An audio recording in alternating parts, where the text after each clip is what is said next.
We are finally here. What's going on, you guys? It's about Bat at Hell 24, and it's time. It's been leading up to this. Deltarune in the Fourth Wall, the Device Theory Part 3 finale. A 6.5 hour long video that I'm gonna do in 2 parts, or at least attempt to do in 2 parts.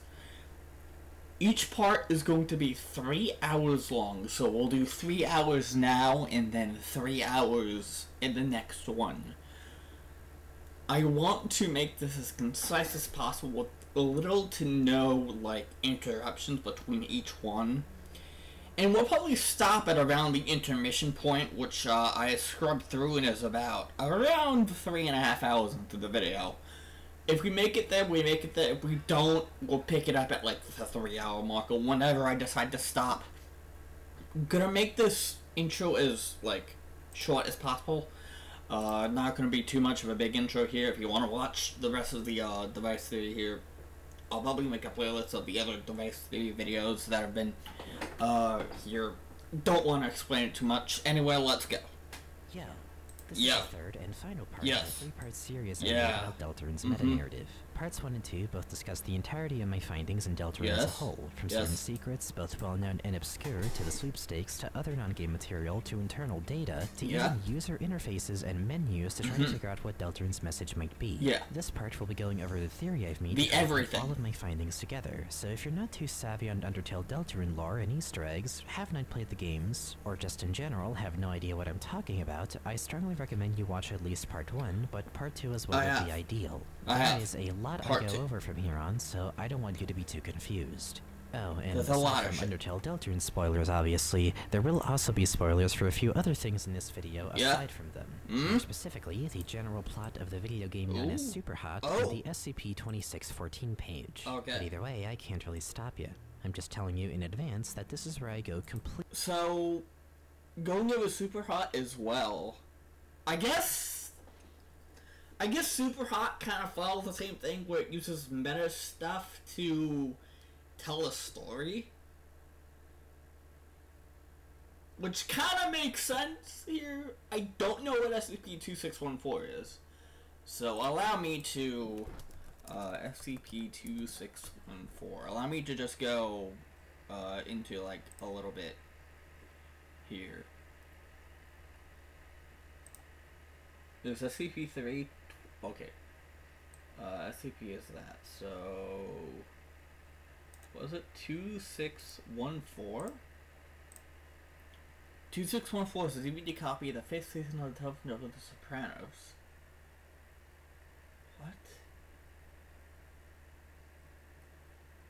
What? Okay, so they're using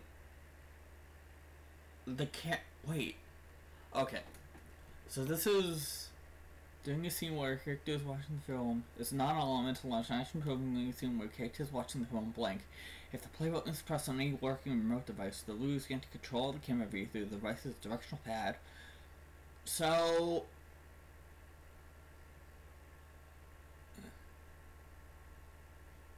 you can take the camera anywhere you want inside this 5th season of Sopranos. That's what I'm getting at. I'll need to read this more often, but I'm sure that Molly will go into detail on what that exactly is, because completely off my rocker. If you'd like to watch the previous parts, this there will be some cards in the description taking you there. I know this is a long series, but analyzing an entire game for something this specific tends to kind of cause that. Lastly, it's a blanket warning. There may be flashing lights and moments in general in this video. There may be a whole movie of photosensitive or prone to epilepsy. Because of how ridiculously huge this video is, I don't think I can time steps in the screen. However, if there are any particularly notable moments that I find to be potentially harmful in this regard, you can find timestamps for them in the description. And I'll give clear warnings in this video a bit before these moments happen, so you can enjoy them. Either way, I hope you enjoy this. I thank you all for your tremendous patience on this one generally. Safe watching, everyone. Let's go. Let's get into what the fuck this theory is. We're in for the long haul. Get comfy. And without further ado, we're in for the long haul with this one. And if you're watching this video right now, get comfy, get some food, get a snack, get a drink, whatever you need to do. We're gonna be locked in for about 3 hours from this point, so let's go. Shall now finally discuss the device theory. We're locked in for 3 hours from this point.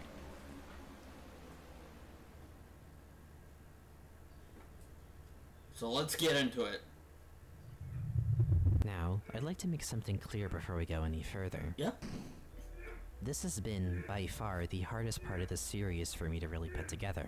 For all of you who have been waiting, this has taken forever for me to get around to, because making a proper, cohesive, and most of all, understandable theory with all of the information that I've presented in the previous parts is no easy task. In order to make this make any goddamn sense, I not only will have to explain what the theory is, but my goal is to also explain what this theory would actually add to the game and its narrative and message if it were to be true.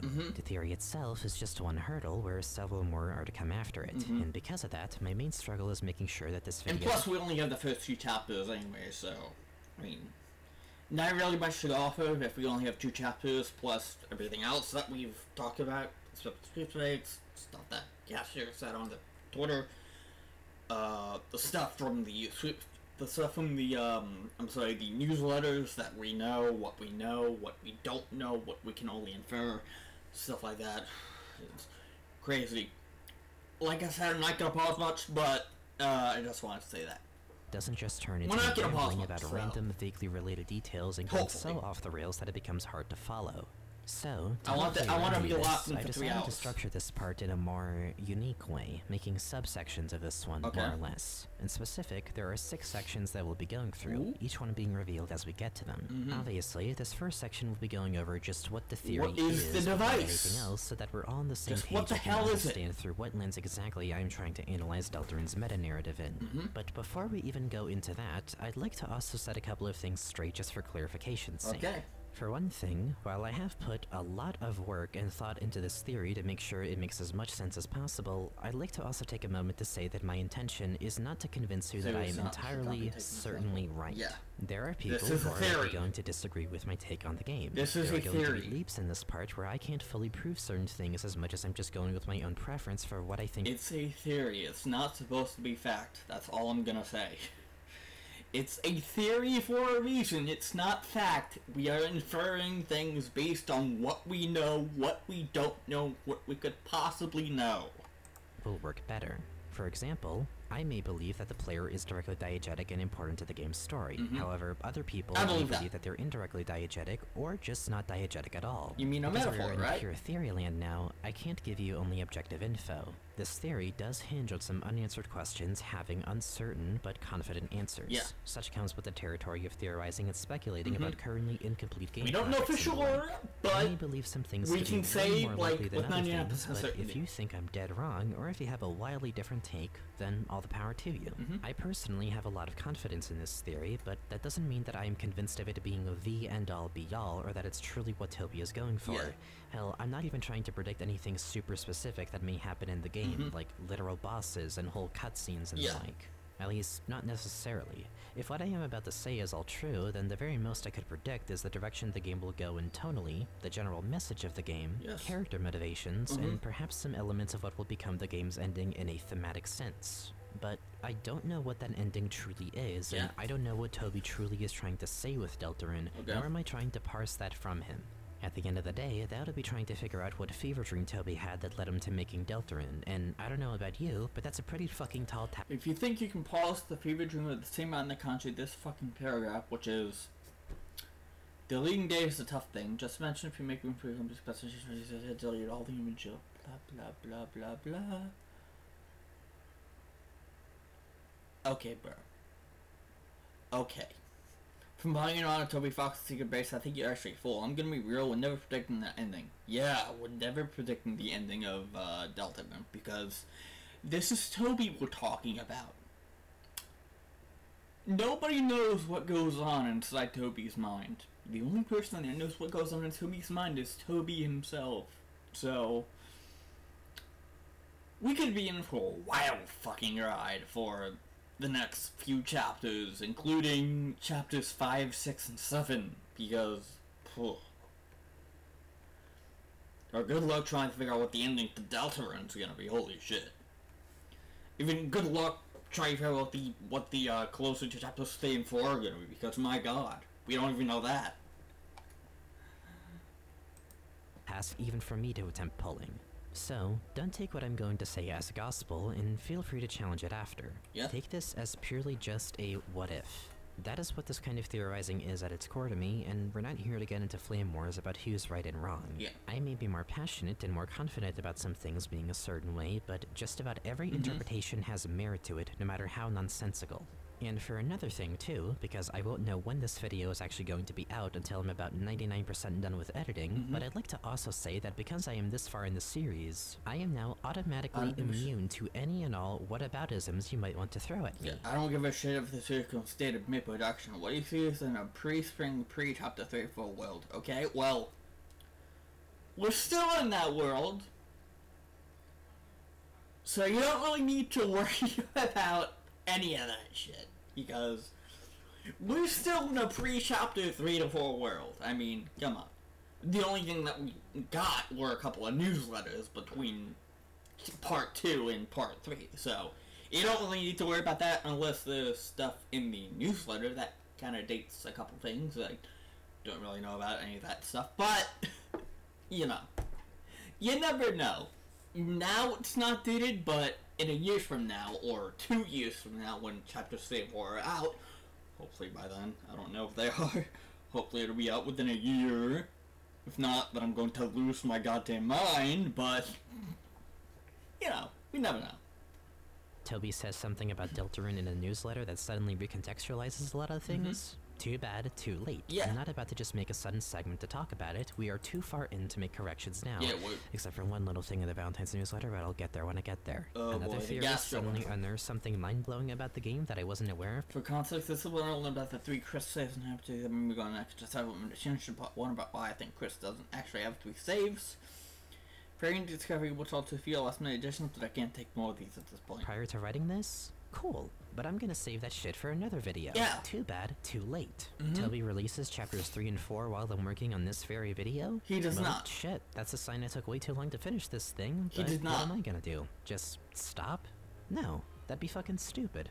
We are in the home stretch, and goddammit, we're gonna wrap it back around and finish this series if it kills me for crying out loud. Everything that I am going to say is in a post-chapter 2 and post-sweepstakes world, but in a pre-chapters 3 and 4 world. Yeah. How that ends up dating everything, how off the mark I end up being because of info that comes out right as I am working on the ending to this series, is future me's problem and is ultimately up to the Angel itself. I am working purely off of what I've covered and analyzed in the first 2 parts of the series, and any analysis I can make about what comes after, I'd rather just save for another video or a few. So a separate video explaining all of the other stuff that's with all of that out of the way, and without further ado, we can finally get into the meat of this section. Yes. And to start, let's go all the way back to the beginning. Ooh. What is the device? This is a box. Yes.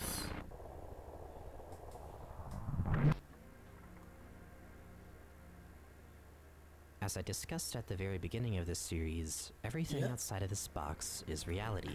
Yes. Or, at the most specific, simply the platform that programs rest on. And everything within this box is a software of some kind, or a program. Yes. But with everything that we've now discussed, let's apply this to Deltarune. Okay. Everything outside the box is the platform that you are playing Deltarune on. Your it computer. Could be your computer, your game console, a TI-84. If it can run a program, then it works. Now, going into the green box is where we begin to enter Deltarune as the program. Keep in mind that I refer to Deltarune here as the literal .exe file that launches the game, not the world that you associate them with. And also, when Chapter 3 to 4 come out, the launcher that these games will be in, because Game Maker is making a brand new function specifically for Deltarune that allows you to create multiple instances inside the same launcher and just create your own separate games in the launcher, which kind of makes things a little fucky and different and makes the theory that much more better, because separate games in a launcher kind of further proves that there's something fucky going on with stuff that, you know, happens. That's for a story standpoint, or that's diegetic or not, we still have yet to know, but it's there, it's happening, and it's really a thing that is going on, so, yeah. With, not the lore, the characters, the story, or anything that makes Deltarune what it is on a narrative or gameplay level. We're not quite there yet, but this distinction is important. Yes. For reference sake, because I will be referring it with this name a lot throughout the rest of this video, the green box is what I like to call the program leader. Yeah, the program. Or, to put it another way, this is what I believe Gaster programmed himself. This is all that he made for you specifically. And if you recall the all caps files from part 1, this is where they operate from. More particularly, the chapter select, the save menus, the Goner Maker, dog check, the title screens and animations and logos associated, the game over screens, even the unused scripts, these are all the program's code. As nearly every single all caps file in the game relates to just these things. We do have friend as an exception, but we'll get to them later. Point is, the device theory proposes that the all caps files and the way that they are coded is the program's code. It is separate from the way that everything else in the game is named in the files, because this is not just Toby and Company's code, narratively speaking, this is Gaster's code. Recall that in both releases of the game so far, Gaster himself has prefaced these releases, the 2018 demo literally being called a survey. And I wonder if we're gonna have the same thing happen with chapters 3 and 4 release, because Gaster always loves coming back when we least expect it, and I wonder what he has to say about chapters 3 and 4, which would kind of, you know, make more lore and maybe even date this video, but who cares at this point? The video's out! Molly's not gonna make another video on the device here about this. She's gonna make a separate video talking about it if that happens, and it probably will happen, knowing Gaster and Toby, he likes to fart with people. A program. And if the version number doesn't convince you that we're working with his own creation here, then I don't know what will. Emphasis has been placed on the fact that the man himself made this program for you. Whether or not you consider the Twitter takeovers to be canon to the story, the Goner Maker and game over sequences, at least in Chapter 1, including even the pre-completion save menu, suggest that Gaster takes a great interest in the soul, or in other words, the player in their actions. And the fact that he is the first thing we see, before even getting into the game proper, and the character that we have to answer to if we get a game over at any point, all of this together makes a pretty strong case in my opinion for Gaster being the creator of Deltarune as an executable. As a program. I put emphasis on that because I'd like for you to not think of this as me saying that I think Gaster is behind Deltarune as a whole. The device theory is not claiming that everything in the game and every character and plot beat and setting is Gaster's creation, and that the experiment is actually some kind of simulation being run on Gaster OS or whatever. He didn't create the letter. There's a reason why the rest of the game is coded normally compared to the all caps files. If you remember what I said in part 1, my claim isn't that Deltarune is simulating the entire reality that the game is in. This theory's foundation defines a program not just as a software running on your platform, but as something that can connect you to another thing. If we were talking about any other kind of program, this can mean connecting to the internet or some other online client. But Deltarune takes this differently, in the form of the literal connection Gaster refers to at the beginning of the Goner Maker are we sequence. connected? It's the first thing that is even mentioned by him and in the entire experience, is asking if we are connected, if some kind of connection has been made between the player and the game.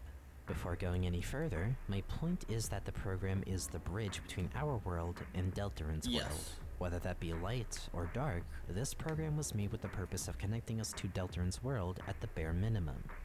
But, of course, how does that work? So Deltarune's within the program. Connect to Deltarune's world just by opening this program, and how does Gaster know that we are connected? What intricate mechanisms run this device's programming?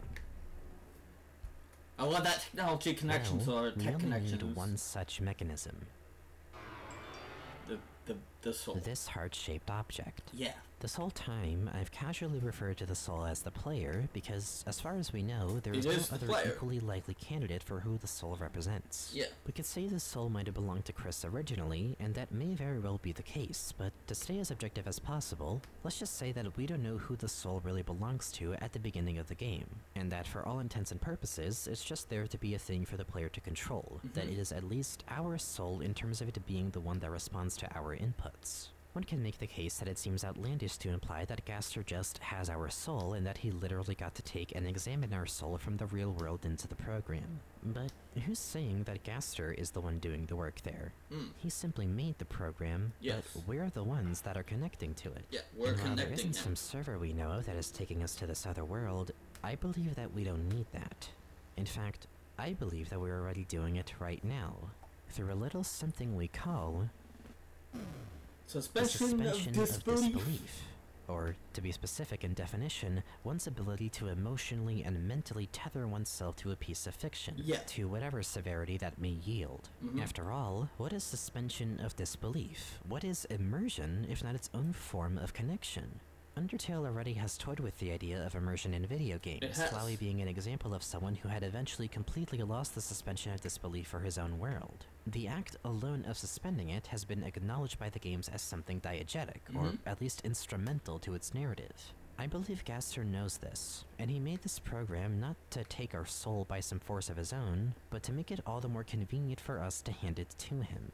I feel Deltarune's meta-narrative and fundamentals in which it operates on, at least under this— In essence, Gaster made the program for the purpose of connecting us to Deltarune's world. This connection is our suspension of disbelief, made diegetic and essential to why we can exist in Deltarune to begin with, without needing to take anything that's true. That is true. Gaster made the program. He didn't make the light world and the dark world, he just made the program as a way to connect us to Deltarune's world. Deltarune itself is within the program, which is within our operating system. So we're game within a program within whatever the fuck. Crazy, I know, it's insane. Toby is a genius for this. Yeah. But, interesting. Theory hinge on the fact that this game is not simulating a reality, but rather is connecting us to something and taking advantage of our suspension of disbelief and using that as a means of connection. It is deconstructing Which makes sense because of the chapter select screen, because, you know, it's that, like, green and black thing that we see within the pre-completion of chapter 1 when you literally first start the game, and before you even complete it, if you save within the first world and then come out, go back in, it's all green and black, which signals that Gaster made it, which means that also Gaster made the chapter select screen as a way to allow us to connect to Deltarune's world. I'm starting to see where the issue is here. The idea of connecting to a piece of fiction on such a personal level, starting to see what it is. Its main driving force for how your existence in this game's world is justified. To me, it is the Deltarune equivalent to what saving and loading is in Undertale, and how that justifies the persistent nature of the player's existence.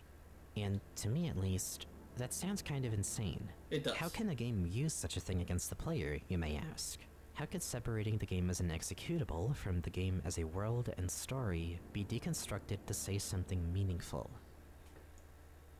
What? Well, there is another game that happens to do just that. Super Hot. Yeah, Super Hot does the exact same thing. Super. Displays the entire game in Super. in like a Super hot. computer, right? Super hot. Super hot. Super hot. Super hot. Super. Super hot. Super hot. Super hot. Super hot. Super hot. Super hot. I still want to actually play this game. Super.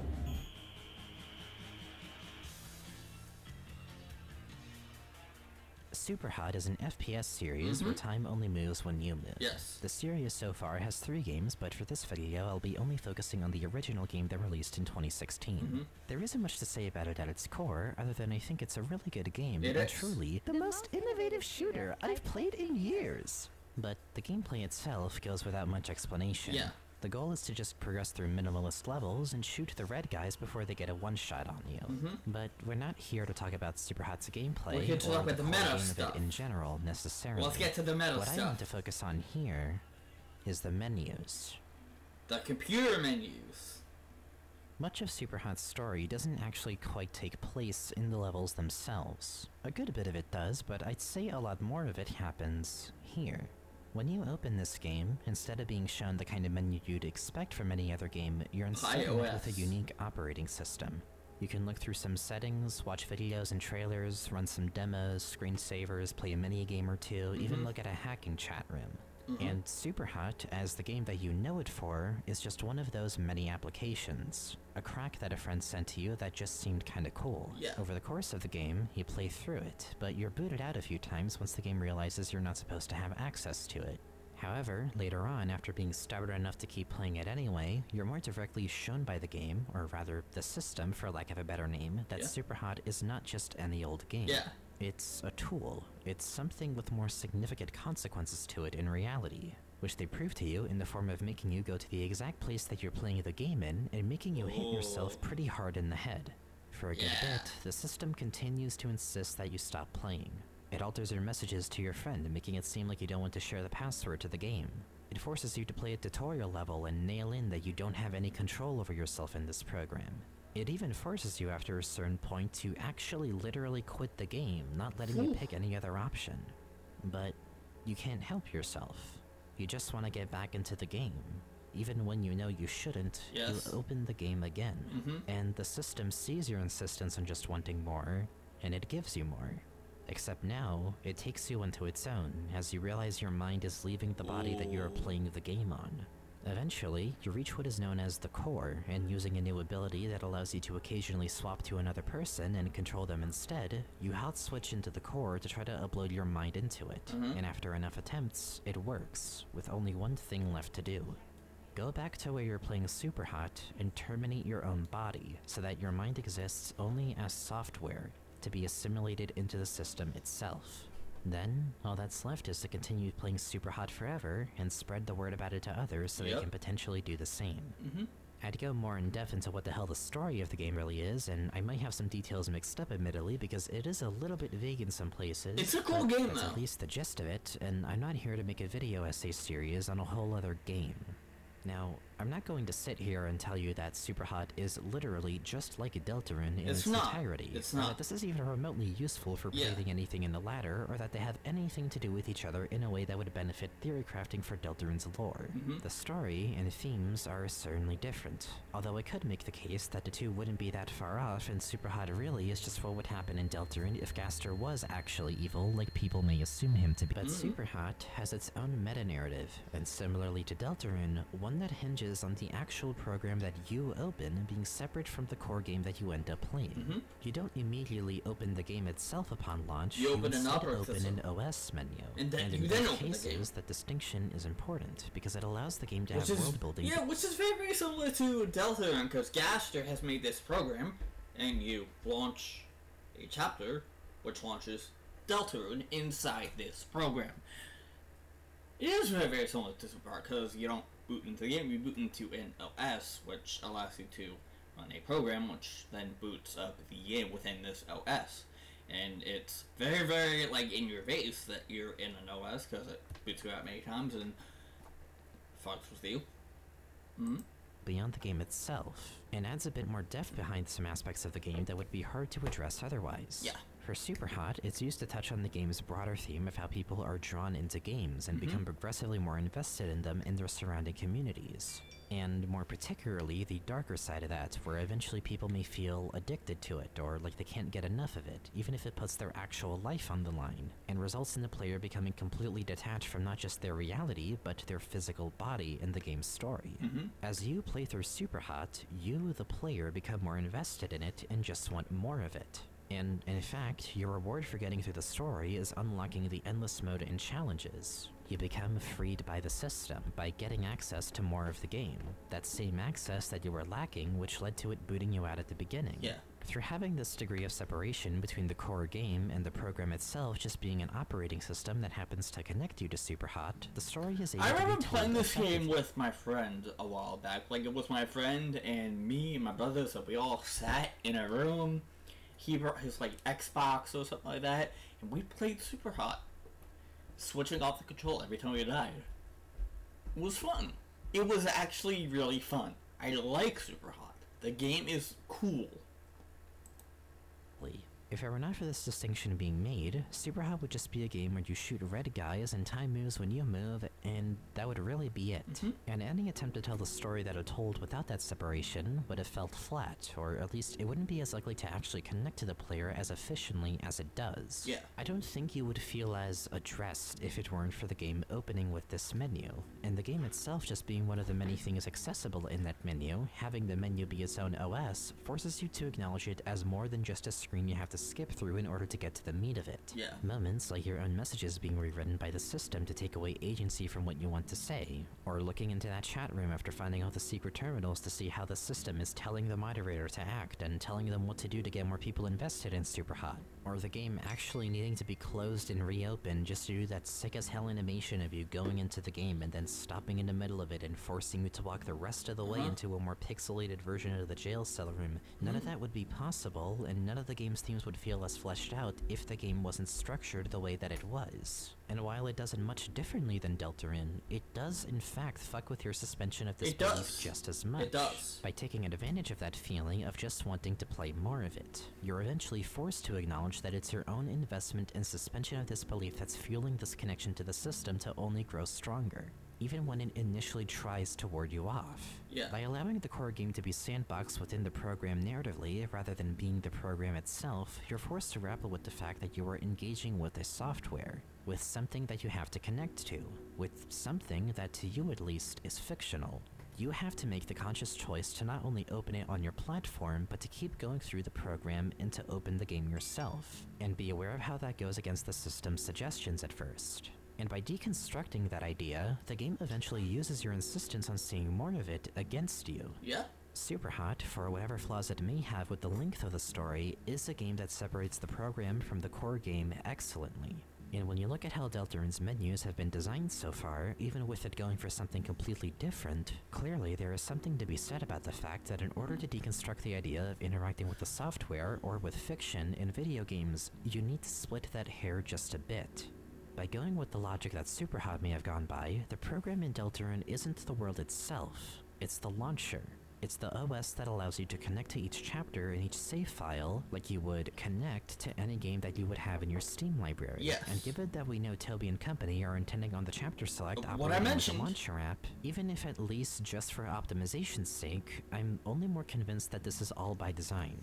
Hell, if I wanted to reach, even the fact that we don't see the legend cutscene, or any of the intro animations for the game for that matter, until we pick a chapter, and the fact that the game just immediately throws you into the chapter select and waits for you to launch one of them, so to speak, feels like something that this design choice would have been the catalyst for.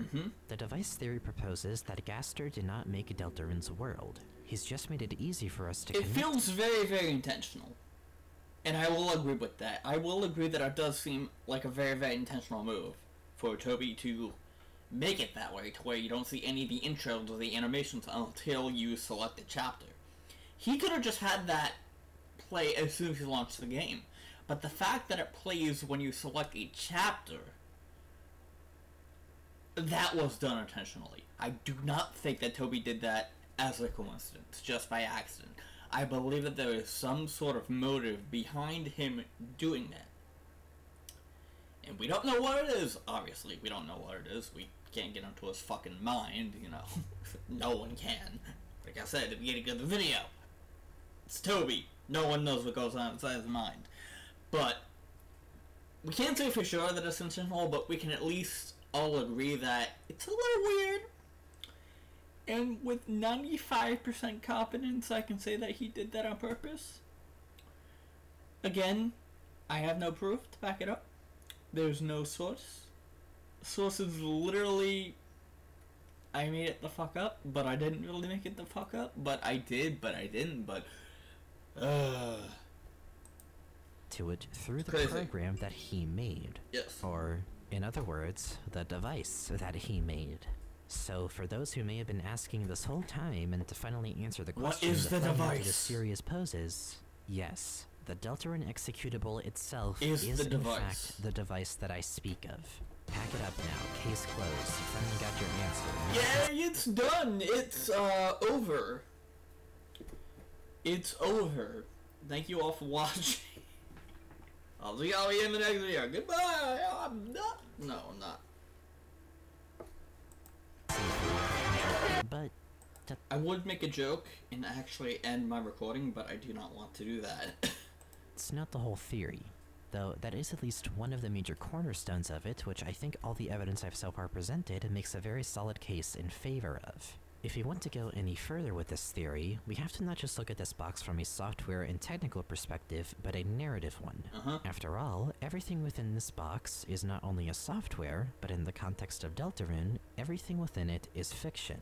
It's a fictional world. The program itself, while it serves a more technical purpose, is still a fictional one, and one that requires you to suspend your disbelief. And the second that we are about to fully immerse ourselves into the vessel we had made in the Goner Maker, which had a presentation, text, potential narrative, and overall style that is completely foreign to the rest of the core game outside of menus, that vessel and our answers are discarded, supposedly, as we are shunted into the body of Chris and sent into the other side of this connection. The light world, which in this diagram is represented with the yellow box. And in the light world, the UI is designed to be as close to, if not entirely identical, to Undertale's UI. Obviously, this was done to further the first impression that Toby intended for the game to feel like Undertale 2 when first playing it, which is why he has referred to it as just a game you can play after beating Undertale.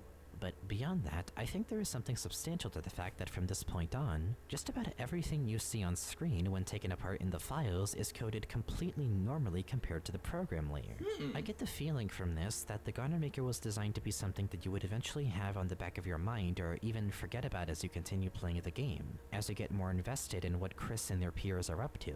As far as the player should be concerned, Deltarune's story starts in this bedroom. It starts with Toriel waking Chris up, and everything before that just doesn't fit in, at least not currently. It doesn't seem relevant at all to what's happening in the light world. Not to mention that nowhere else in the game outside of the main menus does it ever look or play like the Goner Maker does. For as much as this is all in one executable, it certainly feels different from the much more technical, scientific, and otherworldly undertones that the Goner Maker had been giving. From this point forward, the game's lore and world actually become relevant, because this is what the program was connecting us to, or rather, this is where our suspension of disbelief is being put into good use. So, with that alone, that is rather simple. You have Deltarune the executable, and Deltarune the world itself. The former connects to the latter, and the latter is sort of sandboxed in the former, as you're able to connect to different instances of it through the chapter select and save menus. Under the device theory's logic, this is about where it would end, and really, it wouldn't be a complex ordeal at all. But then you get to the Dark World, represented by this cyan box. Which is within the light world, so it's the program, which is the green box, that connects you to the light world, which is the yellow box, which then connects you to the dark world, which is the blue box. So, it's a program, but it connects you to a world, which then connects you to another world if you go further within. It's like, it's a world within a program within your computer. It's mind-boggling that he even thought of this, you know? And it plays differently. It does. The menu is completely different. The aesthetic, the dialogue, text boxes, the character portraits, the inventory, other UI elements, the existence of configuration settings, the battle system, everything is fundamentally different. The Dark World even has its own story, not entirely separate, but mostly detached from the more grounded stuff happening in the Light World. Out there, there's just some mundane, if not rather stressful or worrying occurrences in Hometown, and there's more of a focus on Chris's relationship with it, and the complicated feelings they and their peers may have about it. But here, there's this prophecy, a balance of light and dark, fountains to seal, a knight who's creating these fountains and throwing the balance off. The story is so much more fantasy-like here. You wouldn't even think at first that it would have anything to do with Hometown. And as I touched on it back in part 1, it becomes clear that the Dark World is meant to function like its own game in a way, and it's meant to be the meat of Deltarune. But you have to be in the Light World first, because in the story of the game, Dark Worlds are made via a fountain. And the Dark Worlds are treated as something like a dream. Not completely imaginary, but they have an air of escapism to them. Like, you're not in another world entirely, you're just kind of detached from reality in the Dark World. Because what's happening here is that the people who live in the yellow box don't know that the green box exists. Yes. So they believe that they are real and that the cyan box, the dark world, it's not isn't. real. Just like how we perceive our own world as real and everything within these boxes as fictional. And for the program, which Gaster resides in this strange in-between of worlds that he's found himself, he may very well perceive the world of Deltarune as fictional too, and sees himself as a real entity, but that's up for debate. Although, you may now notice something else as I've gone over the gist of what each layer of this game is like. Yeah. Between the program, the light world, and the dark world, all of them present themselves completely differently from each other. The light and dark worlds play differently, and each layer believes itself to be reality where everything made in the boxes within it is fictional. The existence of another layer requires something to occur in the current layer in order for it to be accessible. Not to mention, every one of these layers presents its own plotline. The program with Gaster's connection to and interest in the player and whatever his experiments may be for. The light world. The light world with Chris and company dealing with their own problems regarding their families, growing closer bonds and friendships, and generally coming to terms with potential trauma from a time long past and hard times in the present and near future. And the dark world, with its story of the balance of light and dark being thrown off, fulfilling a long-told prophecy, and the long cast of eccentric characters that may aid or prove to be a challenge to the fun game. All of these are their own narratives, but they're not completely independent of each other. In fact, most of them even exist within other ongoing plot lines. Do you see what's happening? We are dealing with a nested narrative. There are multiple layers of fiction occurring at once because any given layer believes itself to be real and is making, or at least participating, in its own fiction. Or in other words, in entering the dark world from the light, we are playing a game within a game. But with that established, naturally we have to ask, if this is how the game's structure and meta-narrative is building itself so far, how much further can we go? What's the next step? Yeah, what's next? Where are we going with this in the long term? How much so before I go any further, and to better illustrate what a nested narrative means for Deltarune, I'd like to take another detour. This is SCP-2614? Yes! The SCP Foundation. If you have had your finger on the pulse of internet horror for any period of time... Okay, this is what I wanted to know, because I didn't want to read this myself, because I didn't want to get spoiled, but I want to at least hear Molly talk about this, and what the fuck SCP-2614 is. Because it sounds interesting. In the absolute briefest terms, the SCP Foundation is a community project involving a fictional research facility that documents the containment, testing, and features of several anomalous entities, each one being named under a specific SCP number. Wait, what did that say? Oh, anomalous entity. This thing is the reason you sometimes get that falling sensation. Don't realize you're about to fall asleep, by the way, if you even give a fuck. Each one being named under a specific SCP number. Most famously, there's ones like this peanut-looking thing that doesn't actually use this design anymore technically because... Which, this one, not in a canon, like, SCP sense, but in, like, an actual sense, this is the first SCP that was created. Not, again, not in canon, but in, like, the actual, like, you know, real world reality we're living in, it says... Someone made this, and this was the first ever SCP that was made, and I believe it was the first ever article that was published about SCPs. But in a lore sense, this is the 173rd SCP, because the first one is actually something very different. It's kind of foggy, I know, kind of fucky, kind of weird, but SCP is fun, it's kind of cool. I love reading some of the stuff that people have made, even though a lot of it recently has just been slop and not good at all. There's a lot of good ones out there, especially the one where it's, I forgot which one it was, but it was the You Do Not Recognize the Bodies in the Lake one. That one is actually really cool, because it has a bunch of SCPs that are connected to it, and it gets very, very fucky and weird, and oh yeah. Of copyright reasons, but this thing that snaps your neck if you aren't blatantly looking at it with your eyes peeled. Or this thing. Don't worry if you can't see what I'm talking about. You're about to get a good look at it very shortly, but I want to bring up a specific one for what I'm yeah, SCP-096, the thing where if you look at it, it kills you, I think. Is that what it is? Like, you can't directly look at it, otherwise it kills you? about, which is SCP-2614, or sometimes I go out in pity for myself. Okay. This is a seemingly completely normal DVD copy of Season 5 of The Sopranos. Yes. If watching it normally, there's nothing weird about it at all. Okay. Unless you happen to press play on a specific scene where a character is watching some film that's censored in the article. But upon doing so, you become able to basically take the camera anywhere you want, essentially entering a free roam mode, albeit with the lack of ability to no-clip. However, that's not all that this camera is capable of.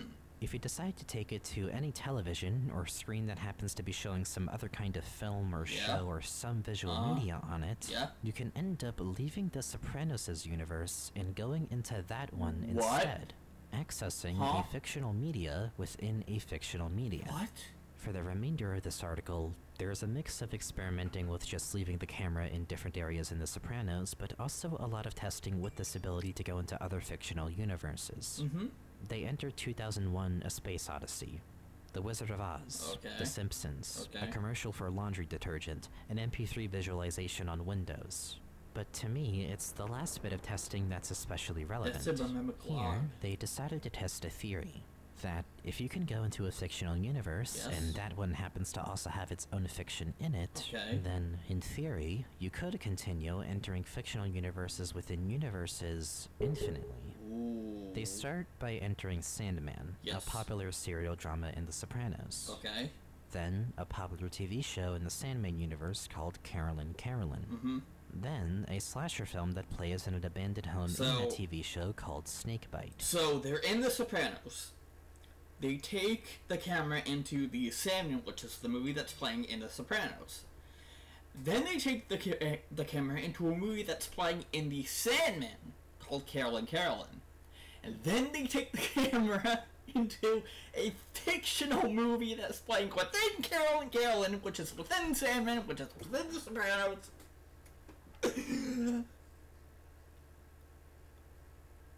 My brain is mush. It's coming out of my ears. And we're only 31 minutes in. And I've only been recording for 47 minutes at this point. Oh my god. This is gonna be way more than 3 hours. Then, in a scene in that movie, they enter a romantic film with its name classified in the article and some information now being expunged. And at this point... What happens? Oh. Diner's lights reverted to a deep red color. Okay. All in-universe lighting is affected. Okay. City appears uninhabited. Sky is black and devoid of stars. You went too far. A dark red glow has been observed on the horizon in all directions. Every TV they could find in this romantic film's universe is now just static. Yeah. So, the researchers decide to enter one of them. Okay, flashing lights warning. Just a warning. And upon doing so... Oh. The static begins to resolve itself.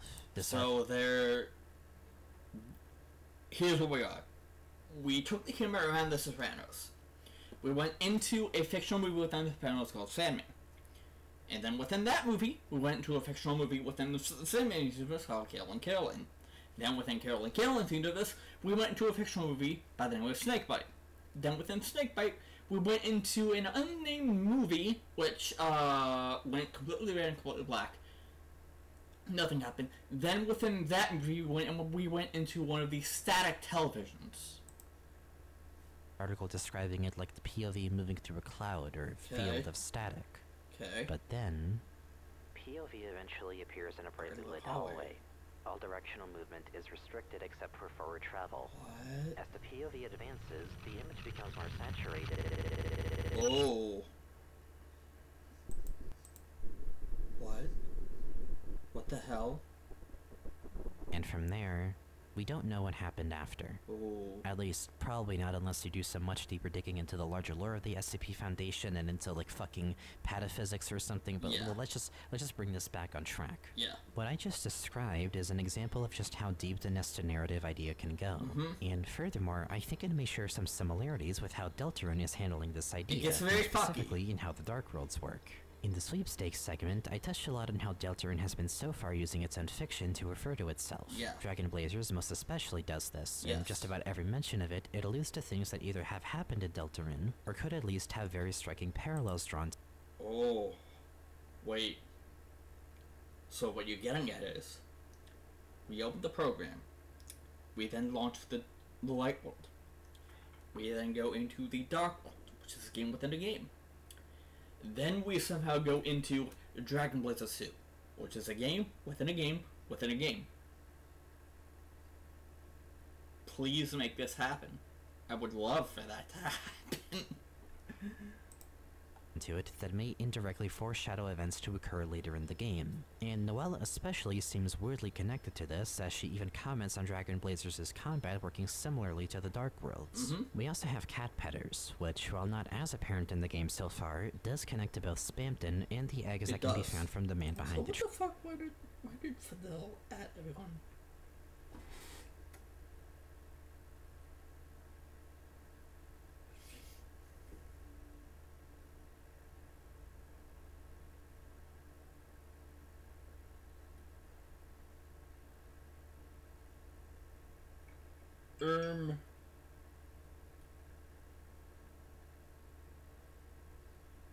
Oh yeah, the Fortnite event, stuff like that.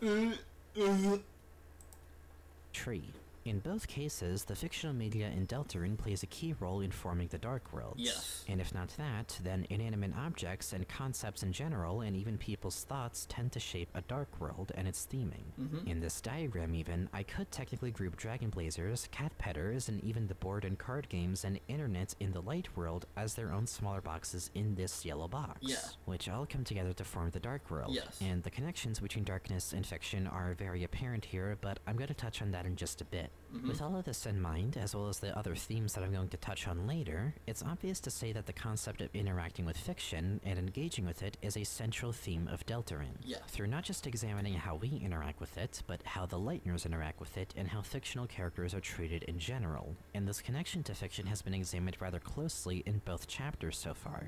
In fact, not just in how they interact with it, but how they create it too. After all, one of the main driving factors behind a Dark World's creation is known to be the will of the Fountain's creator. So far, the Knight has been the one behind both the Card Kingdom and Cyberworld, and they both fundamentally play rather similarly even despite the different themes. And we don't really know how the Castletown Fountain was made, but I'm willing to doubt that the Knight was behind that one's creation, as it seems to have existed for longer, and it does play rather differently from the other Dark Worlds since it functions more like a hub currently. Yeah. And, at least assuming that Chris isn't the Knight, I personally don't think that they are, but this isn't the video for that, and given what Toby has said about Chapter 3 so far being a lot more gimmicky and unusual compared to most of the other chapters in design, it wouldn't surprise me if the, so far, only Dark World in the game not made by the Knight ends up having a very different approach to how you go about playing it. Yeah. That said, I do still consider all the Dark Worlds to be on the same level of fictional depth, because regardless of what playstyle a Dark World may have, you still access it from the Light World immediately, and fundamentally, it doesn't diverge from what the Dark World has set itself up to be from the start. Yes. The actual RPG part of the game, whereas the Light World is more focused on just story. going around and talking to people and the world building side of things. But that's exactly the thing. If the game has already been structured in such a way to where the fictional media in its reality is being used to create a whole other reality of its own, and one that plays completely differently from how it would otherwise, being its own world to unpack from the one that you were just in, why just stop there? Yeah, why? Especially given what we know about Why would you Casper, stop? and especially if he created this program, why wouldn't the natural conclusion to this design philosophy be to test, to experiment on deeper. this, by asking just one question? Can you get How deeper? much more fictional can you get Than than fiction. fiction? Or, in other words, how much darker can you get than dark? Yeah. And that is the other major function of this program to me. The device theory proposes that at least one of the functions of this program is not too unlike that DVD of The Sopranos. Yeah. Something that can be played normally, but is capable of taking you much, much deeper into a fictional world if you so choose. And not only that, but much like that SCP that asked that same question, I personally think Deltarune is seeking to find its own answer to just that. And the device theory, if true, would be an essential piece in that. After all, you need something to help better visualize the sheer inception fuckery that this kind of thing could cause. So of course, why not have that something be in the form of a program that is separate from the world of Deltarune, and that blatantly uses the fiction in its own fiction to create more of it. And even with all of that, there are still a few things to go over that help add to, and I believe strengthen the device theory just a bit more. To go back a bit, I've already touched on the fact that the all caps files were named as such, and almost exclusively refer to stuff— Hold on.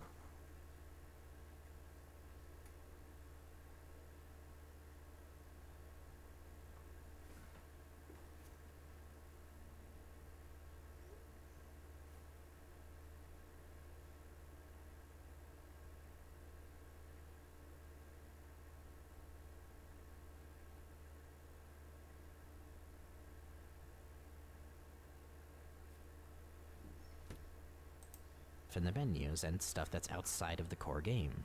But there's technically two exceptions, those being friend and unused. And both of them, in my opinion, play incredibly strongly into this theory being true. Let's start with unused. The fact alone that this fucking script exists at all is all the evidence I'd actually need to be convinced that the files have to be part of the narrative. Let's not forget that after Undertale's release, Toby had tried to warn against people leaking stuff in the files, and yet, of course, people did it anyway. But here in Deltarune, the unused script gives us a peek at a character lost in the program layer who we haven't even met yet. Were it not for this, a rather considerable piece of the larger story behind Deltarune would just go completely unnoticed. And you may go and say that technically that isn't the case, because Spamton does have the moment in the shop where he does indirectly, or I guess in the Japanese translation, directly quotes the unused script. But how true is that really? If this supposedly unused dialogue was never in the files, how would we know he was even quoting anyone in particular beyond what he says after that? Let alone, how would we even think to see that as anything important? In some way, digging into the files has weirdly become part of this game's larger narrative, and if Deltarune is intended to separate itself as a program from itself as a world, then that would certainly help aid that by giving the program something like this to find, just about as far away from playing the core game as you can possibly get through data mining. Let me clarify though that I'm not saying that Toby is requiring people to go into the files to understand the game's narrative. I'm sure that as the game goes on, it will reference unused more frequently, and that the presence of that script is just there for those who really want to go digging deeper, and get just a little nugget of extra lore in advance. But the fact that he left this in at all and titled it in all caps is still reinforcing how the menus and that general layer of the game are meant to be separate from the core of Deltarune. Yes. And friend?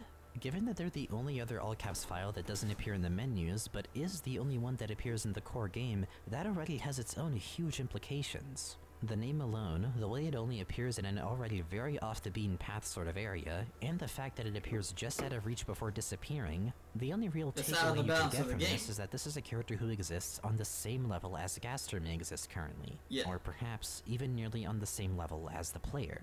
And if that were true, then it wouldn't even be the only case of a character being more self-aware of the nature of the program that the player is using.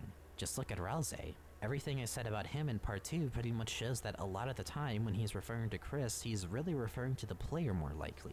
And even by a Darkener's standards of self-awareness, he knows a concerning amount about what the player sees and has an advanced amount of control over what we can see on occasion, when he exercises that power to take advantage of it by talking to Chris off screen. Or I guess for a lesser example of this that could be reaching a bit, what about Sham and the fact that one of the first things they say is how you pronounce their name, as if they know that they're speaking into a text box? Or the fact that Lancer is also aware of player controls just like Ralsei? Or the two secret bosses so far having some kind of direct understanding of the player's end of things. Jevil believing he is the only one that exists outside and free from the limitations of the Dark World and the only room in the game so far to seemingly use 3D graphics. And Spamton constantly aiming to be just as powerful as the player, being held back by strings that take on nearly the same color as the battle box and pre-completion save menu for Chapter 1. Or the fact that just before Spamton Neo is the one case ever so far where our soul changes. And not just that, but changes in reaction to something that we wouldn't have been able to avoid before, and even gives us a tutorial to get acquainted with it in complete darkness. And if we wanted to talk about the battles, there is something to be said about the fact that the Dark World in some way may also see itself as fictional, and may be self-aware of that fact, especially when a lot of the time that self-awareness shows in the battle system, which can have some parallels drawn to how things in the program layer are presented, even if not coded in all caps. Whatever angle I look at it, I have— Hang on, let me look at stuff. My brother sent me a bunch of stuff from this game, so it has a bunch of old shit. Alright.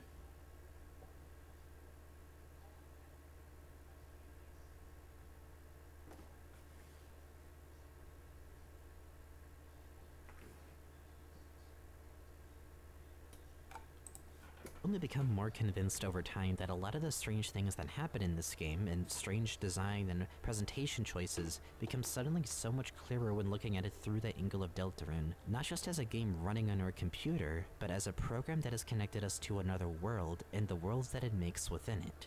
And for both Friend and Unused, and all of the characters so far that know way more than they probably should, what makes them so strange only begins to make sense to me when I think of each of these cases in the context of the device theory, in the context of the program being its own layer beyond everything else in the game, with the purpose of seeing just how much deeper into fiction we can go. An unused script being part of the narrative can only make sense if the program itself is part of the narrative. A character existing on the same layer as the menus in Gonnermaker can only make sense if it has become aware of the layer that the program is made in and how to manipulate it to its benefit. Yes. And a character having to go through so much effort to guide the player and to shift their perspective, and to have other characters acknowledge the weirdness of that character's behavior by talking to some higher force, only truly makes sense to me if this character knows that some kind of program exists that he is able to manipulate if need be. To sum all of this up, the device theory proposes that Deltarune's meta-narrative is structured in such a way to where the game as an executable is separate from the game as a story and unique world. And more specifically, that this executable, or let's say device, was made by Gaster for the player, by using their suspension of disbelief as a means of connecting them to Deltarune's world, whether that be through the soul literally being the players, or the soul just being a means of projecting that suspension easily. In doing this, it allows Deltarune to have three narratives happening simultaneously, those being Gaster's story, the Light World story, and the Dark Worlds, each one being nested in the previous, and being effectively their own games that play and operate differently from each other. Furthermore, the very executable itself and menus are diegetic to the game, as the program that allows us to be connected to Deltarune has been created in a space between worlds. A space in between that might have more than just us in it, and that other characters in Deltarune may be well aware of for better or worse. This device that Gaster made is not only the reason that the player can connect to Deltarune and exist in it, but given everything we've seen so far, I believe it is a tangible object in the game's larger story, and one that allows the player to go deeper into fiction. And this theory proposes that we will eventually be able to go beyond even the Dark World in terms of fictional depth and see how this tangible object, this device, which is fueled by our own narrative investment, will be acknowledged or perhaps even used against us in the future. I hope so. If the device theory is true, then it makes this game not just a story about escapism and how people interact with fiction and treat fictional characters, but it would make Deltarune a game about taking your suspension of disbelief and throwing it into the nearest screen as hard as possible just to see what might happen. After all, was that not what Toby had intended with even the very beginning of this game's story?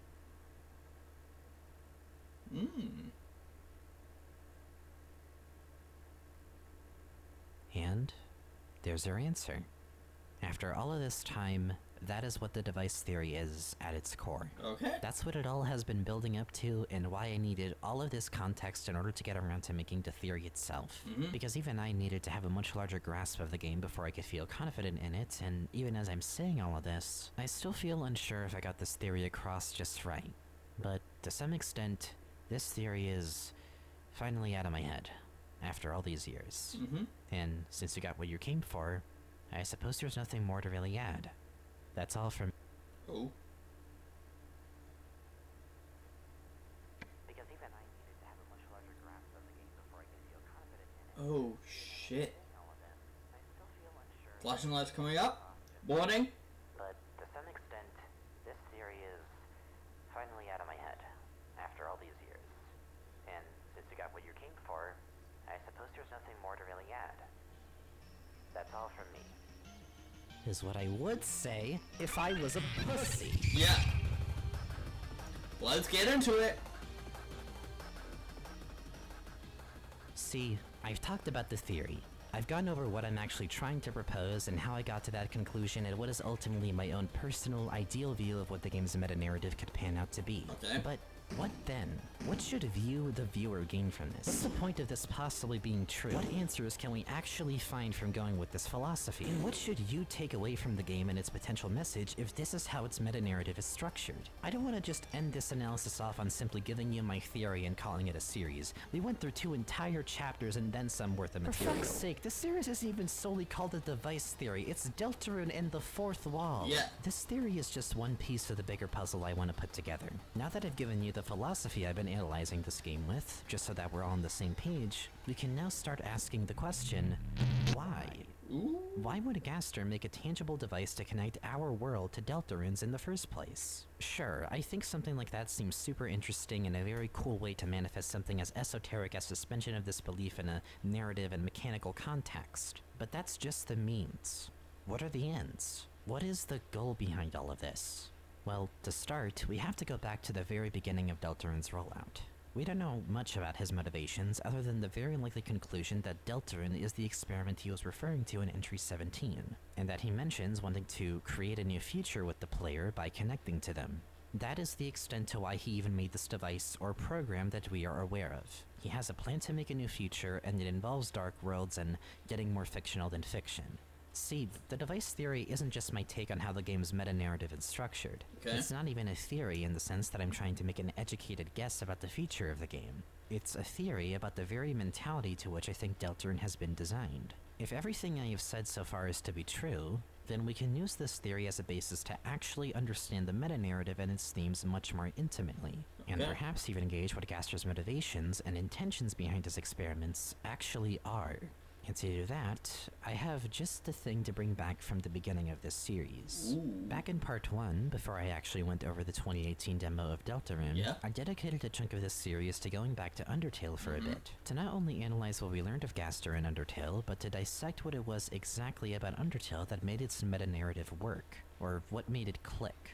Through this, I came up with a little something known as the unofficial 3 essentials of Toby Fox meta-narrative, which in short boiled down to there needing to be mechanics that were diegetic to the game, a clear separation between player and protagonist, and at least one character aside from the protagonist that functioned as a living— I need to pee really, really quickly. It'll only be a little bit, don't worry.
We are back.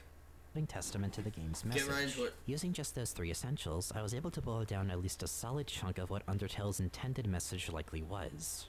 And now that we have gotten this far, well, we have plenty more sections of this series to go. Let's take these 3 essentials and finally apply them to Deltarune. Ooh, here we go. Well, that is, if it really were that simple. Ooh. See, this is not the first version of this video that I've written, or that I've even recorded.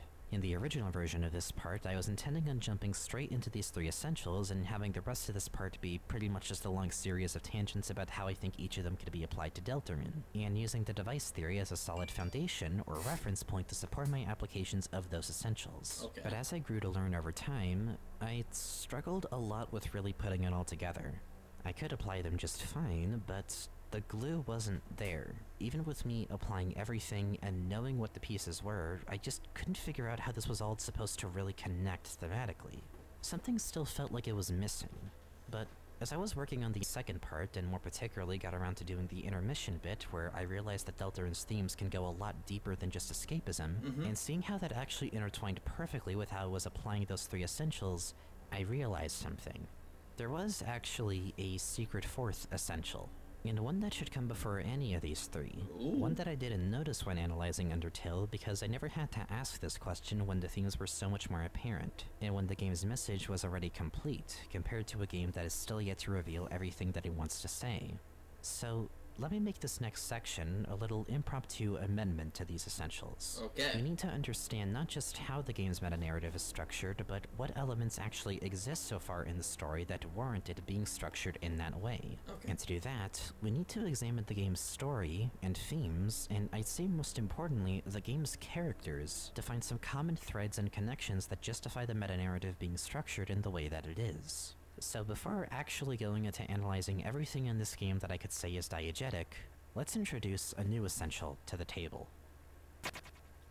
Any given meta-narrative element in the game must be demonstrative of a core theme of the game itself. In other words, we need to figure out what Deltarune's themes actually are. Okay. Now, going into thematic discussion is always going to be a bit shaky, because no single interpretation of Deltarune, or any media, is going to be all-encompassing of everything especially that since Deltarune is not a full especially game. in Deltarune's case, where the game isn't even done yet. But I think with the first few chapters alone, and with what the main characters have shown so far to the story, there is already so much to unpack thematically for Deltarune that I think we can at least start getting something of a solid picture for what the game is going to generally touch upon in the theming.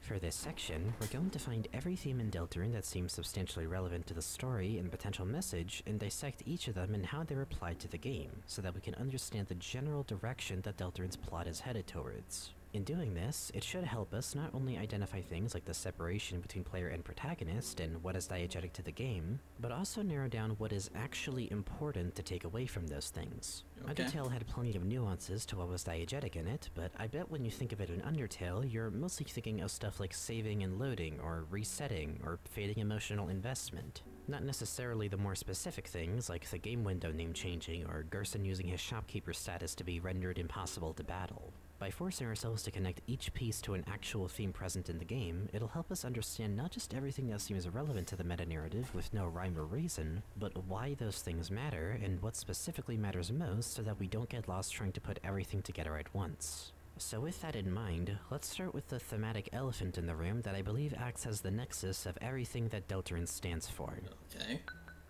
Escapism, and how we interact with fiction. Okay. At this point in the series, it really goes without saying how important this theme is to the game. It's so important I couldn't even get past the first section of this part without at least mentioning it in order to explain the device theory. No matter what way you look at it, Deltarune's story is fundamentally built on exploring how people interact with fiction and the nuances of escapism as a result of that. And if my own insane idea of how the meta-narrative is structured around deconstructing this theme isn't enough, just look at the symbolism in the game that ends up being attributed to fiction anyway. Wait. Going back to the thing in regards to SCP-2614. Taking the camera around something, to then go into fiction, to then go into that fiction's fiction. Part 3. Maybe. No, that can't be it, because TV would be the Dark World, because that would only be like too lazy. The program, the Light World, and the Dark World. That would only be not. That would only work if we went into the Dark World and then went into something else within the Dark World. Which I don't know if we will, but I hope we do, because that would be something cool to explore. Like, the Light World has its own world, but then you have the Dark World, which is within the Light World, and then you have this Force thing, which is within the Dark World, within the Light World, within the program. A surprisingly staggering amount of stuff in this game ends up tying back to interacting with and creating fiction as a concept. There's fictional media that's present within Deltarune, of course, and how the game uses its own fiction to allude to itself via things like dragon blazers, cat pedders, and even some of the things that Darkners represent. On several occasions, this game has used dragon blazers as a parallel to itself, both in gameplay and in potential narrative. And that's not even going to how it's implied to closely resemble the battle system and gameplay of the Dark Worlds. Which, speaking of, fiction in this game is a fucking spiderweb of different ideas that all tie back to it. Obviously, we have the blatant connection between fiction and darkness as a concept. The Dark Worlds, while indeed having some sort of impact on the Light World and Lightners in general, are rooted in some element of playing along with it or using your own imagination. It's more self-aware of its own fictional nature, and the way that the Dark Worlds are treated, even by Rouse, is not too unlike how fiction in real life is treated. It's a nice escape from harsher realities and lets us explore some deeper topics and understand ourselves as people more intimately, giving us a window to not only make sense of our own struggles, but to grow bonds with others through interacting with it. But, of course, it's treated with moderation.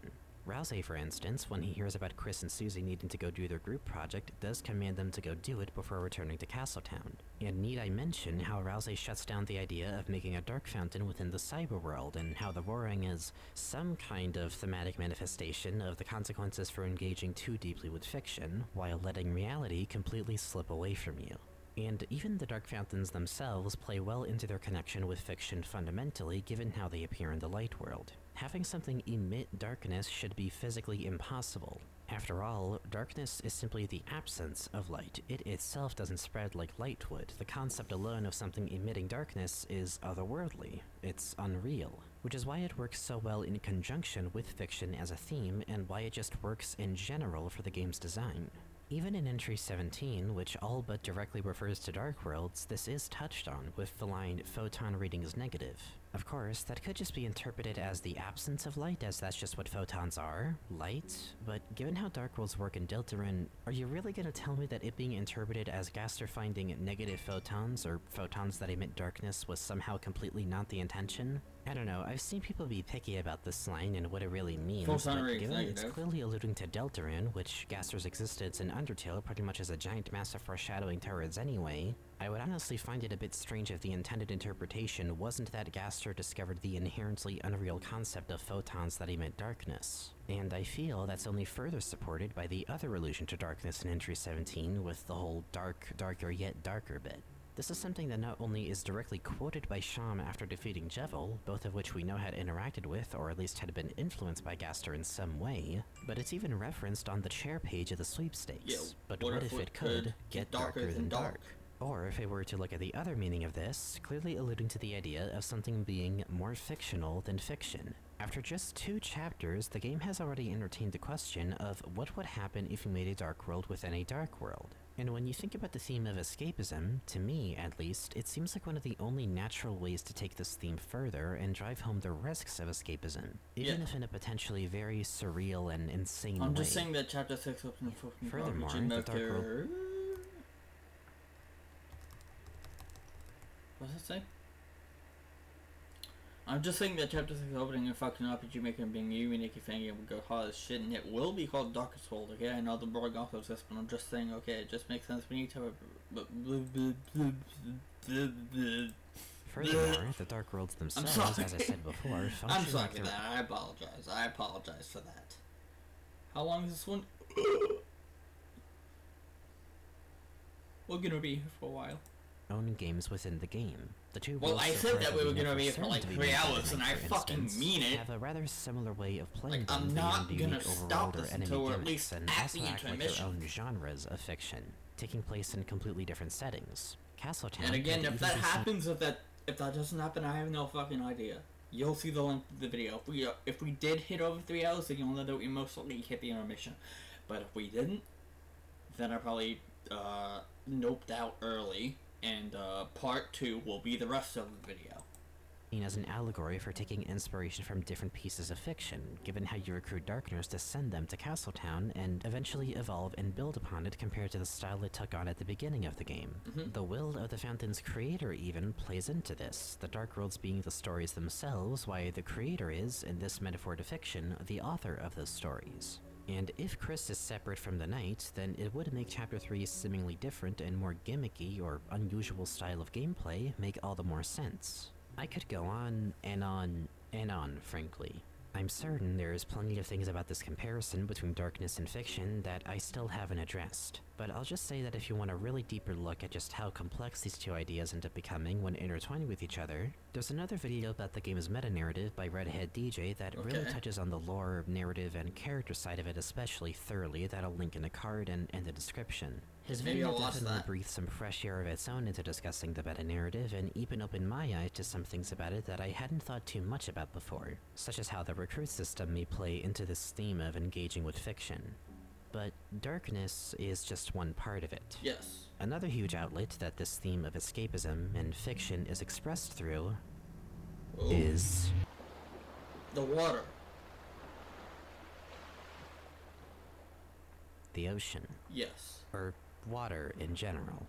It's one of the more bizarre connections to this theme, but it pops up a surprising amount in some sometimes rather unexpected places. The Ghana-Maker background, for instance, which is based off of this sprite, known as Image Depth, is clearly an image of just water. Yes. And it's even used for the background of the Dark Fountains themselves when you go to seal them. A lot of the language associated with and in Dark World also relates to this. When Chris and Susie first fall into the closet Dark World, before it cuts to Chris waking up in the cliffs, you hear what sounds like water or the ocean. There's whatever's happening with Onion San in Hometown, with them hearing some kind of song coming from the sea, which also alludes to Waterfall and the river person. And speaking of Waterfall, going back to the chair page, the sound that plays when it shows the more distorted animation of the chair is just a modified version of one of the ambient sounds used in a few rooms in Waterfall. Even stuff as minute as Jevil's dialogue, like how at the end of his fight he can allude to the queen by saying that Hell's War bubbles from the depths, is language that, to me at least, does evoke imagery of water. And the depths even became a really popular theory for what could happen if you go darker than dark in Deltarune as a result. I mean, fuck, it's in the name of one of the main terms involving dark worlds, the Dark Fountains, referring to darkness as something of a fluid, spewing out from a source, or if we wanted to reach Entry 17, the darkness keeps growing, as if it's coming from a faucet or some running tap that's just flooding the whole space with it. And it seems like such a bizarre theme to keep throwing in, doesn't it? What does water have to do with darkness, or let alone fiction? Well, if you think about it more, it does make sense. The ocean is scary. It's mysterious. We don't know what's down there, and it doesn't take too much distance before you go so deep into the ocean that all you'd be able to see is the lack of anything, where no light can even reach past a certain depth. We still haven't seen the majority of what may lie in the ocean, and yet it inherently is an environment that is not made for humans to be in. So we can't be sure if we'll ever know what's down there. There's so much mystery to it. And unless you have goggles, even swimming just a bit past the surface, you'd have to close your eyes to do so without it probably hurting a good bit. In any case, the ocean, at least, and darkness do have an awful lot in common, but it doesn't end there. Again, a very large majority of the ocean is unexplored, and we can't even begin to imagine what sorts of environments or life may exist.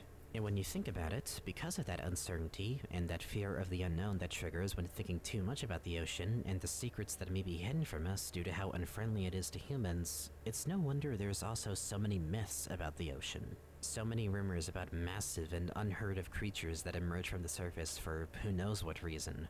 Or, hell, even on land or in the air or even beyond, so many secrets in general about what we may not be seeing at night, about what hides when it gets dark. Secrets turn to rumors, and rumors turn to fiction. The ocean, due to its own nature, connects so much with how people create fiction. Because what is it, if not an exploration of ideas and concepts that otherwise we wouldn't be able to grapple with or have an answer to realistically? And then that brings us to how secrets fundamentally connect to fiction, and how even that manifests in Deltarune. I already had touched on this back in the second part's intermission bit, but Deltarune, to me, lives in secrets. When looking at the way it's been marketed so far, as well as looking at how a lot of the content in the game that really goes deeper into the lore is found through deliberately going off the beaten path, I've grown only more sure over time that, especially because of the fact that Deltarune is deconstructing the idea and themes of engaging with fiction, a lot of the most important bits of its narrative sort of have to be shrouded in mystery, or let's say, shrouded in darkness. Yeah. Again, when I think back to how I'm not talking like much the Weird Rat was found, like the first remnant of it that was found through data mining to my knowledge was the weird version of the Spampton Neophyte. And people just saw that by itself and simply thought that was a scrapped version of it. And when people found the rat itself and it hadn't fully spread yet, other people just straight up didn't believe it. They thought it was just a playground rumor, a creepypasta, effectively. And yet, it was real. And I think the fact that Toby was able to pull that off and stay so hush about it and not promote it anywhere and just leave it there for people to talk about and discover on their own really speaks to just how much this game is intending on deconstructing the idea of finding not just secrets, but glitches in games overall. And this feeling of doing or finding something that you're not supposed to, something that I'll have to come back to later on in this section. I'd argue that much of Deltarune's design right now feels like a game that could easily be enjoyed on the surface, much like how the meta-narrative structure could easily be understood and explained a lot more briefly if it was as simple as just the program and the light world. But similarly to how the secret bosses and items and the weird route all add this unique depth to the game's story that makes an already good narrative even more intriguing to dig into, the presence of the Dark World alone makes the meta-narrative so much more interesting, because it's both the player and the characters who are exploring these themes of interacting with fiction. In making this game all about a fictional world making its own fiction, and in having so many of this game's important tidbits involve looking for secrets both in and outside of the game itself, it ends up encouraging the player to be curious. Your sense of curiosity and perhaps nostalgia for the days of asking countless what-ifs about the fiction that you consume is enabled. You're brought back to the times where you were sure that there was still something hiding in your favorite games. Something that no one else has found. Something that you just had to dig far enough for. And the emphasis on adding so many secrets to this game, it draws the player deeper and deeper into exploring it, to look for more answers, only to find more questions. And when you think of it that way, that can easily lead to escapism, which is an extension of interacting with fiction too much and getting too sucked into it. Which makes the darkness and darker than dark metaphor make all the more sense as you keep wanting to go further in to find answers, much like an ocean of secrets that you can't even see the bottom of, and you're not even sure how much of it is meant for you, or if it's truly for your eyes, or how it's even real, but you just want to keep finding more of it, and before you know it, you don't even know what's reality anymore, as you're drowning in the darkness. It's more like a dream, and you just want to stay in it, but you know you have to come back to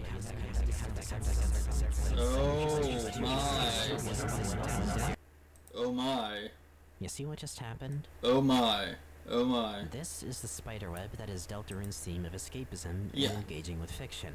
Through fiction being linked to darkness, which then links to the ocean, and then to secrets and mysteries, which then ties back to fiction, and possibly several other connections in between all of those, it's this constant feedback loop of ideas that all have one thing in common. Making you ask more questions and feeling like you're somewhere that isn't here, or somewhere that you shouldn't be. Deltarune's incomplete state is a pretty big reason already for why the theorizing space for it is so huge at the moment. But I'm near certain that the sheer ability for this game to create so many questions and call attention to so many small details is by design. Narratively speaking, and in some ways even technically, and just how you play this game between both worlds, it feels like it's just asking for you to explore more of it. It wants you to engage with it more and to dig deeper. It feeds on your own curiosity. It's honestly no wonder that people have the most insane dreams about this game, because even dreams themselves not only are the reason Deltarune became a thing for Toby, but are their own branch of this web of themes that the core one encompasses in a sort of weird in-between of all the other ideas. I'd say it's almost synonymous with escapism in its role, in that dreaming is an act of finding yourself somewhere that is not reality, somewhere with completely different rules, and not only that, but as a concept, dreams inherently are mysterious and secretive too, because we don't know why we even have them or what makes them work. Which sounds an awful lot like just how the Dark Worlds work and feel like anyway. I mean, like, shit, if you want to explode your brain, easily just try to think about how Dark World history works more than 10 seconds. Same energy is trying to figure out the dream you had about finding the entity in the woods means that you can have a tragic boat accident to it. And again, that could send us into its own feedback loop. The sheer aesthetic alone behind how this game depicts and handles the theme of engaging with fiction is instrumental to not only making the narrative of Deltarune work, but to actually making the game overall engaging to the player. Because, sure, a casual isn't going to find most of these secrets on their first playthrough, probably. I found the egg. The chapter 2 egg. To leave more hints, more encouragement to keep digging deeper. This isn't like Undertale, where Toby wanted to keep people from leaking stuff in the code. No, he is leaving breadcrumbs in every single outlet he can. Where Undertale may have made you question how you engage with a fictional world by making you ask yourself when you personally feel like you're done with a game or have completed it, and questions how weird it is for you to keep going and exhaust every option, Deltarune to me is the opposite. Why not keep experimenting? Why not continue to go deeper? Why not beckon the player further into the darkness and secrets and mystery? Especially knowing that Deltarune is intended for people who played and beat Undertale, and knowing that Gaster is aware of the player's existence and how the player may have been looking for him, it makes this feedback loop of themes and this structure to the game's meta-narrative all the more apt to me. By taking an Undertale player's preconceptions about Toby's work and making Deltarune a sort of antithesis to it, it makes the intention of fucking with the player's suspension of disbelief only more effective. With the context of the device theory too, it makes exploring this concept all the more convenient, because by having the program be a tangible object in this game's story, again, it forces you to acknowledge that this game is fictional and that you are being connected to it via your suspension of disbelief. If this game is a sea of secrets, and a sea that is beckoning you to explore it to its fullest, I believe the game as an executable is like a submarine, something that forces you to accept that you aren't made for this world, but that keeps you from drowning in it. But similar to how escapism can lead to you becoming too detached from reality and losing yourself in fiction, going a bit too deep might make the submarine collapse in on itself. This theory, with this theme to me, feel like they work perfectly in relation to each other, and it allows the game to not only let you explore the contents of it as thoroughly as you want, but similar to the Superhot comparison, it being separate from the menus themselves makes it so that the game can use your own immersion and how you engage with fiction against you. Take, for example, the Goner Maker. And this is something that'll be brought up later when we talk about the separation between player and protagonist, but one of the key elements of the game's meta-narrative to me is, of course, how the player treats protagonists, and how much a player may or may not project onto them. At the end of the Goner Maker sequence, you're asked to give a name to your vessel. And for a good chunk of people, they may just assume that because this is their vessel, why not give it the same name as their own? Then the game hits you with the next question, asking to put in the creator's name. If you already put in your own name as the vessel's, you probably would just come to the conclusion that, fuck it, why not just make it my name again? It would be weird to just make up some other name when this is where it would be applicable.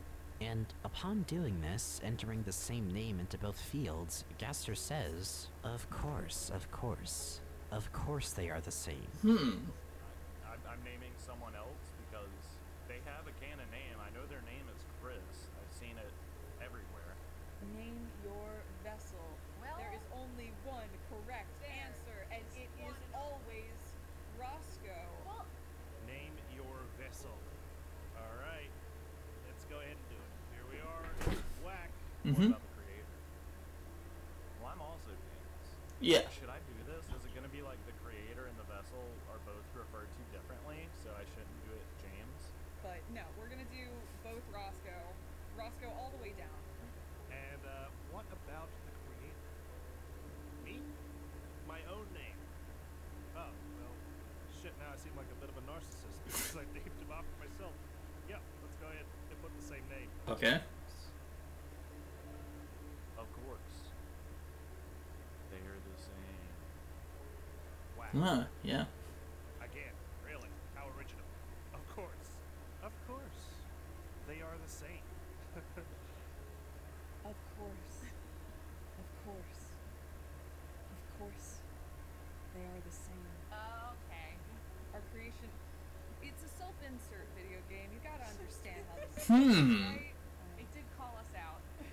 Before having any fucking idea what this story is even going to be, or any clue what this survey program is all about, it already demonstrates one of the most essential pieces of the meta-narrative, potentially through something you did subconsciously. Of course you would pick the same name for both, because of course you see yourself in the protagonist, especially one that you made yourself. It already highlights one of the main ways that people interact with fiction, by being in the shoes of another character and projecting onto them, whether or not it really is accurate to how the character truly would act. It makes sense that the Goner Maker would take place on the same level as the menus and game over screen because it serves the same purpose to me. In separating itself from the core game, it allows the player to feel isolated and to be forced to grapple with what they're playing, going into this game with the assumption that you're just being asked questions and being talked to directly. It leaves you vulnerable in your responses, at least the first time around, and lays your desire for escapism bare. Of course, not everyone would have gotten this response the first time around, but I think this core theme of escapism especially applies well to the player above all else. After all, no one is experiencing more fictional depth at once than the player is. This game starts with you and how you engage with fiction, and regardless of whatever world it is that you connect to, this program is designed to channel that investment and to make you be aware of exactly how you are channeling it. Similar to my explanation of the device theory itself, this theme being the core of the game's message is why I think it's so important to even examine it as much as I am, because it also happens to tie back to the fact that Deltarune is all about making you question your own suspension of disbelief. Yes. And that is just to go over how the player relates to the core theme. We are not even nearly done yet with discussing this. That was just the biggest piece, but there are 3 other characters at least who, to me, are just as important to go over in discussing Deltarune's themes. And I'd like to present them all now. Ooh. Chris, Susie, and Noelle may just be the 3 most important characters to understanding Deltarune's meta-narrative, aside from the player and Gaster. You might be wondering why Rouse isn't on here, but don't worry, he has his own role in all of this that I'll get to later. Ooh, okay. But these 3 share 2 things in common. One of them being that they are all Lightners, but the other being that all of them have some tie to or are referenced by Gaster. To start, Chris, Noelle, and Susie all— Wait, how is... Oh yeah, Chris, Susie, and Noelle both give, like, kind of different, like, things if you put them into the Goner Maker. The same response in the Goner Maker upon entering them as the creator name. You are about to meet someone very, very wonderful. Through his own words, we already know he takes a particular interest to these 3 characters specifically, so we have that to go off of. But to go over them one by one, for Chris, while it might not seem an awful lot like they have much direct relation to Gaster, there are some things that may connect at least a bit. Obviously, given the soul that represents us in the Goner Maker is potentially shunted into Chris, there's already the fact that our presence in them alone is going to attract Gaster's attention. He is effectively monitoring everything the player does, so of course it would. But beyond that, we also have the bunker at the edge of Hometown, which plays the Smiled at OGG clip. Yeah. And while we can't be certain what exactly happened yet, the scene with the bunker in Chapter 2 implies that Chris has a personal history with it, as does Noelle. If we wanted to reach a bit too, their cell phone in the Dark World, much like what that Addison heard when recounting Spamton's eviction, plays garbage noise, or again, a soundbite of Smiled at OGG. It's not much, but given Spamton is the only other one to experience the garbage noise as far as we know, and the ties between Chris and Spamton as characters thematically, I think it still counts for something.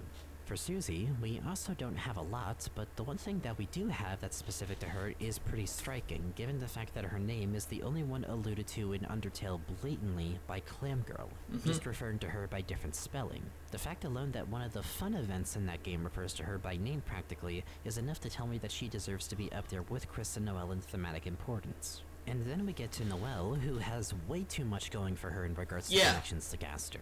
Her own potential past with the bunker that's implied in the cyber world, the disappearance of Des and how that's already clearly related to Gaster's shenanigans, her connections to the man behind the tree and the egg, as well as to Spamton in general, and the fact that her interest in glitch hunting, when there is a character whose entire existence is built on the art of glitch and secret hunting, makes her a fucking Gaster magnet as a result. There's no argument to be made against this. She's been to Deltarune Chernobyl. She's seen the Eye of Horror. She's smoking that Goner pack and it's been making her do the third entity stare for the past like fucking 6 years. It's safe to say that given how important they are already, not just for their character arcs but to Gaster as well, that it only makes sense to have them be the 3 most important characters to Deltarune's meta-narrative and themes. Yes. How so? Well, I realized something about each of them that made a lot of the themes and seemingly scattered ideas of this game finally click into place, at least just a bit more. And it's when I realized how, in order to understand Deltarune's message, for this theory specifically, we have to boil down the story of the game to something a lot more blunt. Deltarune, if you take out the dark world and fantasy elements, is ultimately just a very, very intricate and long-running small-town family drama and coming-of-age story. Yeah. Think about it. The crux of the narrative in the Light World so far always comes back around to something going on with the character's family. Chris's family is shattered, only living with their mom, who's divorced with Asgore, and their brother currently being away at college, while they have to live in Azrael's shadow and repress whatever complicated feelings they may have about it all, on top of potentially being afraid to grow up themselves. Noelle's dad is in the hospital for God knows what reason. Her mom is the mayor and pushes her a lot while being incredibly cold herself by comparison to Rudy. And her sister is fucking missing and no one is talking about it and she can't find her anywhere. And when talking about Noelle and Chris, both the Dreamers and Holidays were once so connected, and now they barely talk to each other. It's a shock to Noelle that Chris is even trying to talk to her more suddenly in the events of this game. And Susie? We don't even know if Susie has a family in hometown or what happened to her in that regard. She hasn't mentioned it once, and even when given opportunities to contact them, she just pretends to and then straight up doesn't. But given her habit of eating anything that isn't actual food, the multiple allusions and jokes she's made about stabbing herself, and her whole thing of being the school bully and struggling to connect to anyone, we can assume she's probably not on good terms back at home, wherever that may have been. True, that's true. You want to know what else they have in common because of this? What? All three of them not only end up going to the Dark World and becoming invested in it, but grow to prefer it. All of them resort to escapism for their troubles, whether that be by accidentally stumbling upon it or purposely seeking it out. And each of them end up having something to learn, some way to work past their struggles because of it. All of them, even if they know that the person behind the first few fountains probably has a more dubious motive for doing it, question if it's even such a bad thing. In other words, they are all different branches of the same tree. Yes. And all of them are their own vessels and personifications for themes that are nearly just as important to Deltarune as escapism. And for the rest of this section, I'd like to go over each of them, what they embody, and what we can get out of those themes as a result of that thing that they embody. Of course, to some extent, there is overlap here. Some themes that apply to Chris may apply to Noelle or Susie, and I'm certain that themes relating to Susie will also apply to the others. But this is just at least what I personally think each of them embody the most, given their character arc so far and what they've been focusing on most frequently in the screen time given to each of them. We'll start with each character by giving a brief overview of their backstory without going into too much detail beyond what we need, and then look at how their own specific struggle is reflected in the game's current events, as well as the game's themes. So, let's start with Chris, who, in relation to escapism, I believe embodies the game's themes of autonomy and freedom of choice. Okay.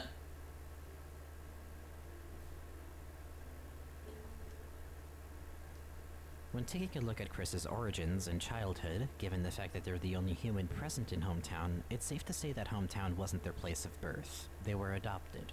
How and when they were adopted, beyond just a vague idea of them being probably no more than 3 or 4 years old at the time of adoption, is all up in the air.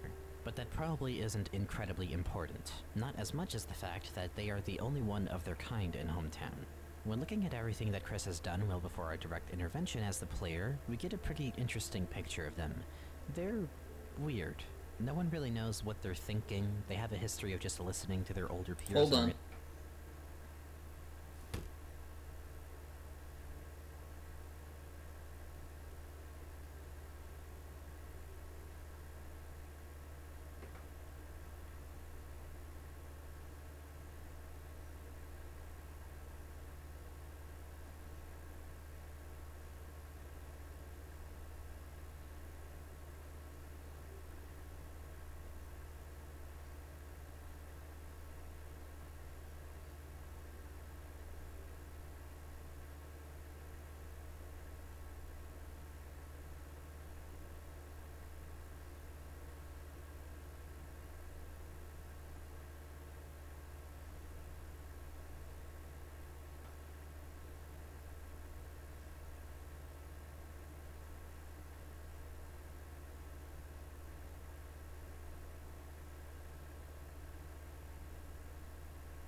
Sorry about that, I was just perpetrator. I got caught up in something. Especially if it's in relation to Asriel, and they've been known to be a bit of a trickster. Hiding under Noelle's bed, using a burnt-out icy pizza box to pretend to be some kind of zombie to scare her. Their antics towards Noelle in general resulting in Des having to step in and hit them with a wiffle bat or something of the sort. And beyond that, we know they also have a shared interest with Caddy in the occult. That's implied in the pop-up flavor text and when talking with Caddy in Chapter 2.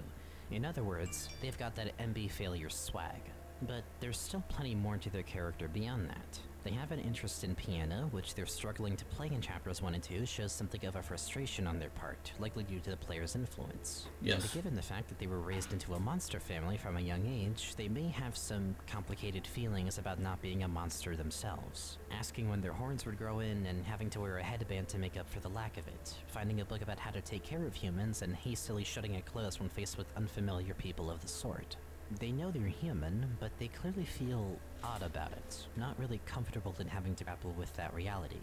Not to mention, a lot of the dialogue with people in Hometown often tends to wrap back around to how Asriel is doing, wondering how Chris must feel about them, how things used to be when Asriel's still in town, and reflecting a lot on the days of when it was just them, Asriel, Noelle, and Des together.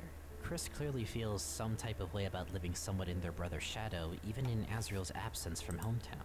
They do miss Asriel and spending time with him. The hot chocolate flavor text definitely shows it, but especially when looking at things like how Chris's side of the bedroom looks so barren compared to Asriel's. And then in Castletown, Chris's room has a lot of those achievements and the such that Asriel's side of their Light World room would have. To me at least, it shows that they probably don't really feel recognized as their own person.